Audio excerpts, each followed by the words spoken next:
By the end of this video, you will learn the real reasons why pro pickleball looks completely different from what most of us see at the amateur level. We're going to walk through 15 of the greatest points played in recent pro tournaments and break down what's actually happening, how these athletes move, think, and execute differently. Once you understand these subtle but powerful habits, you'll be able to bring some of that same magic into your own game. One of the first things you'll notice when watching elite-level pickleball is how absurdly many balls these players manage to get back into play. Sure, part of that is their footwork and court sense, but there's another subtle trick they use every single point: paddle preparation. Take a closer look at the moments just before a speed-up or a firefight. The pros keep their paddles low and ready, often right around waist height and slightly in front of their body. Why? Because it reduces the amount of time needed to react. Instead of swinging from a high or awkward angle, they can simply lift or punch with control. That split-second advantage adds up, and often, it's the difference between staying in the rally or giving up a free point. Another major difference between pro and amateur play is how well the best players understand positioning.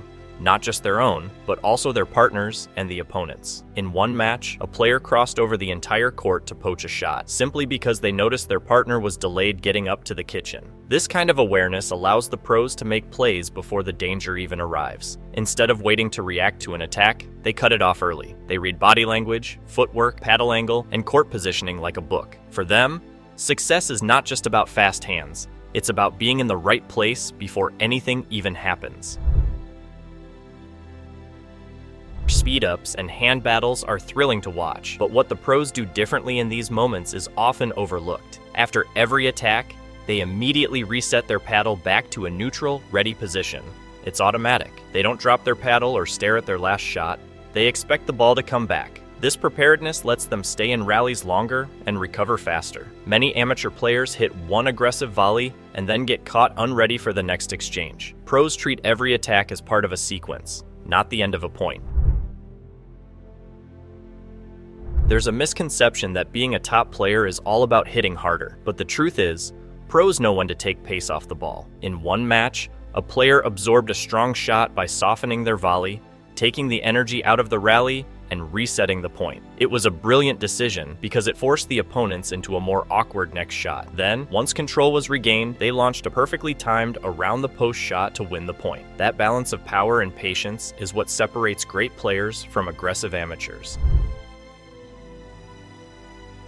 One of the biggest things that stands out when watching pros is how composed they stay, even when things don't go as planned. A ball clips the net, they don't flinch. A dink pops higher than expected, they adjust. There's no panic. That calm energy ripples across the court, helping their partner stay composed too. Even in long points or fast exchanges, they look grounded and controlled. That calmness is a secret weapon, especially when their opponent is the one who's getting rattled. At the kitchen line, pros constantly flirt with the boundary. They stand as close as possible without crossing it, which allows them to volley more dinks and take time away from their opponents. But when a particularly aggressive dink comes in, they'll subtly step back to give themselves more space. It's not a retreat, it's an adjustment. They want to maintain pressure but not get jammed. That tiny step makes a huge difference in how well they can control the next ball, and it gives them options instead of forcing a rushed decision. Movement might be one of the most underrated skills in pickleball, but pros treat it like gold. Watch a high-level singles or doubles match, and you'll see constant split steps, light shuffles, and quick adjustments. It's never flat-footed guessing. Before every shot, they're in motion, just a small hop or shift that puts them in perfect balance. That movement allows them to reach tough balls and transition smoothly between defense and offense. They're not just reacting to the ball, they're proactively getting into the best position every single time. Pros are always pushing the game forward by experimenting with new techniques. A perfect example is the scorpion shot, a low reflexive move where a player crouches and flicks their paddle upward to return a fast body shot. It's a shot born from necessity and refined through repetition. This kind of creativity comes from watching, learning, and trying new things, even in the middle of intense matches. The pros aren't just repeating old patterns. They're constantly adding new tools to their arsenal. If you ever get to watch a professional dink rally, one thing becomes clear. They're not just tapping the ball back and forth waiting for something to happen. They're probing. They're testing angles, speed, and height, trying to force a small mistake or earn a weak reply. It's a calculated kind of patience, where they're fully prepared to wait, but also ready to strike when the opening shows up. This balance allows them to stay in control of the point rather than handing it away with an impatient speed-up. Pros. Don't wait for the perfect ball to fall into their lap. They hunt for it. They know that a slightly wide dink is a chance for an around-the-post shot. A dink to the sideline is a chance to jump for an earn. Even if the play doesn't materialize, the threat of it keeps pressure on the opponent. This constant mental search for offensive windows forces opponents to hit more conservatively. It's a mental game within the game, and the top players are playing it every single point. Another subtle but powerful habit the pros have mastered is keeping their wrist locked during dinks. This might seem like a small thing, but it creates stability and consistency. A locked wrist helps generate sharp angles and keeps the paddle face steady through contact. It also allows for better placement without overhitting or mishitting the ball. In fast-paced exchanges, a firm wrist is the difference between landing a winner and floating the ball into the net. When pros drive the third shot, it's rarely just a flat blast. What makes it so effective is the heavy topspin they apply. That spin keeps the ball low over the net and forces the opponent to hit upward, which often sets up an easier fifth shot. The point isn't about winning outright on the drive. It's about setting up the next move. Pro players understand this sequence, and they hit their shots with the bigger picture in mind.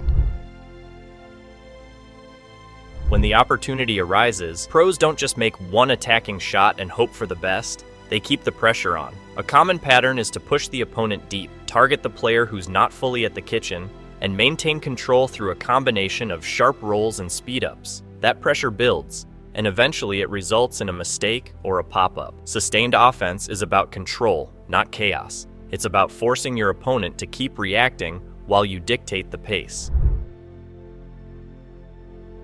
While we focused a lot on strategy, technique, and mindset, there's no denying the importance of physical training. The top players train their bodies to be fast, explosive, and durable. There are moments when hustle alone wins a point, scrambling for a ball that most people would give up on, chasing down a lob, or recovering from a tough reset. Conditioning gives players more chances to stay in rallies and fight back. It's the foundation that supports all the finesse.